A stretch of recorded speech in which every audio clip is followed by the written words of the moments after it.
Hey, good morning. It's Dr. James. I do hope and pray this message finds you and your loved ones peaceful, thriving, and well. And yes, it is a fantastic morning. And I'm going to talk to you about something that I've never talked to you about.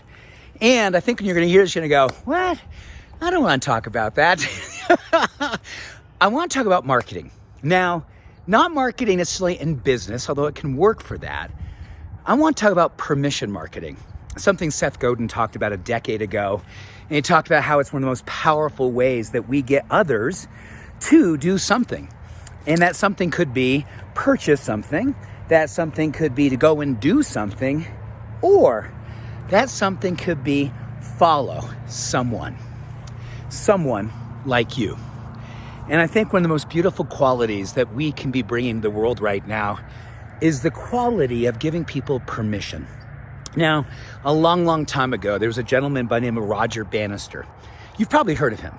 He is credited, he is the only person who believed himself into giving himself permission to break the 4-minute mile.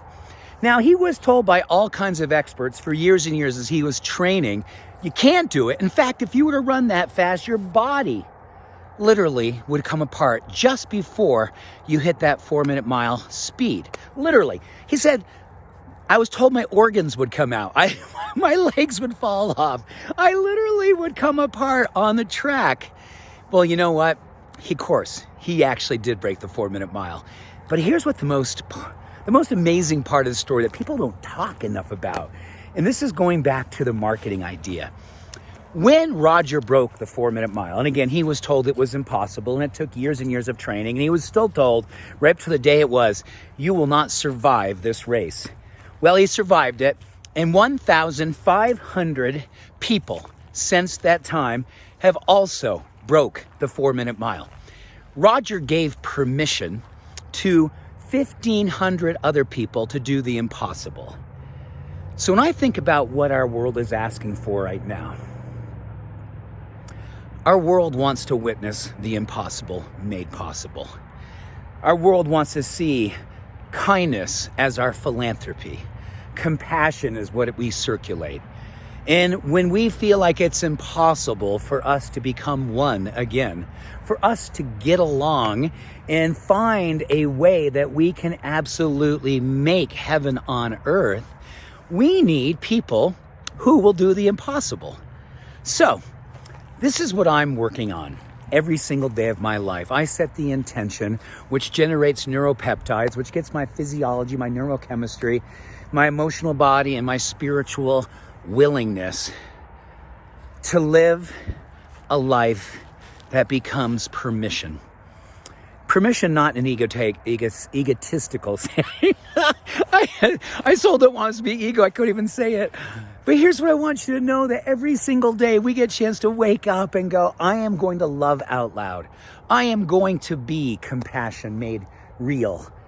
I am going to be example and a demonstration of what it means to be a person who has decided that I am going to lead a life of inclusivity, of gratitude, of openness, of welcoming, of eye contact, and enjoy absolutely being the one who does the impossible. And who knows how many tens of thousands, of hundreds of thousands, of millions of people could eventually be following you. Roger broke the 4-minute mile. You, me, all of us have an opportunity to break this gap that sometimes wants to find its way in between us. Keep us from common humanity. Keep us from seeing a one in one. Here's a beautiful opportunity. You get a chance to give permission through your marketing. Your marketing is simply being the example of the impossible made possible, of the actual being actualized, of the realized being fully manifested in you and as you. So, let us look at today as an opportunity. Let us look at today as a demonstration of what you know your heart yearns to broadcast out in the world, and make sure someone is watching. Make sure someone is watching. So they look at you and go, oh, so that's what it looks like to be alive. That's what purpose looks like. That's what love feels like. I'm going to follow them. I'm going to do what they do. And together, we change the world. Margaret Mead said it best, never doubt the ability for one or a small group of people to change the world, because indeed, that's all whoever has. So here's to changing the world. Let's show up and love out loud. I love you. Peace and blessings. Have an awesome day. Bye for now.